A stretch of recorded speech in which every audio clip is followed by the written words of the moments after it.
اچانک ایک امتحان آ گیا اللہ کی طرف سے، بڑا عجیب و غریب امتحان تھا. عزت پر حملہ ہوا، ان کی آبرو پر حملہ ہوا. اور حملہ کس نے کیا؟ اس کی بیگم نے. جس نے خریدا تھا اسی کی بیگم نے حملہ کیا. پیچھے پڑ گئی.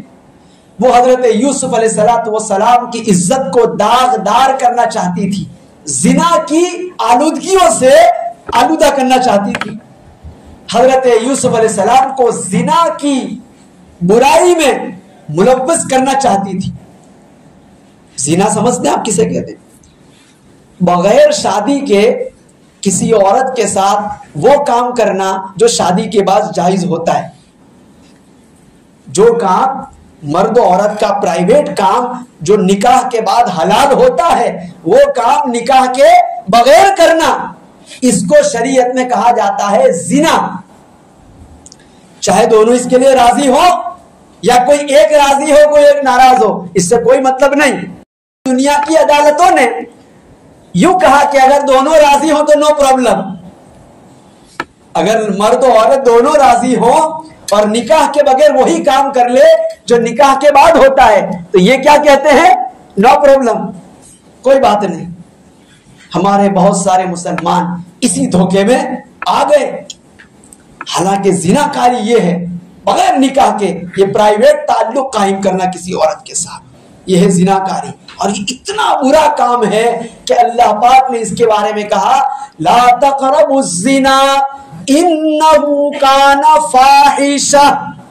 زنا کے قریب بھی مت جانا، زنا کے قریب بھی مت جانا.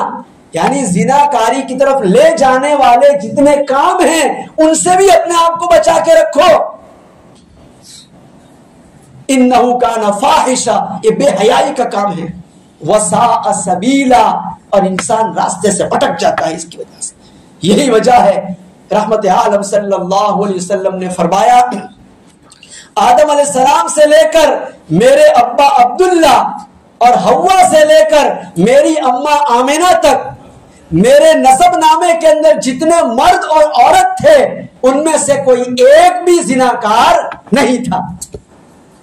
نسلیں تباہ ہو جاتی ہے زناکاری سے، خاندان مشکوک ہو جاتے ہیں، فیملی سسٹم ٹھپ ہو جاتا ہے جہاں زناکاری زیادہ ہوتی ہے. انسان اور جانور کا فرق ختم ہو جاتا ہے. بچے ان کے بھی ہوتے ہیں، بچے انسان کے بھی ہوتے ہیں. انسان کا بچہ ایک مرد کو سینہ ٹھوک کر کہتا ہے کہ میرا باپ ہے. کوئی جانور کا بچہ کہہ سکتا ہے؟ کوئی ثابت کر سکتا ہے اس کا نسب کہ یہی اس کا باپ ہے؟ اس کی وجہ وہی ہے. تو اللہ رب العالمین نے یہ نکاح کا مقدس سلسلہ عطا فرمایا ہے. اسی نے انسان کو جانوروں سے الگ کر کے رکھا ہے کہ انسان سینہ ٹھوک کر کہتا ہے یہ میرا باپ ہے.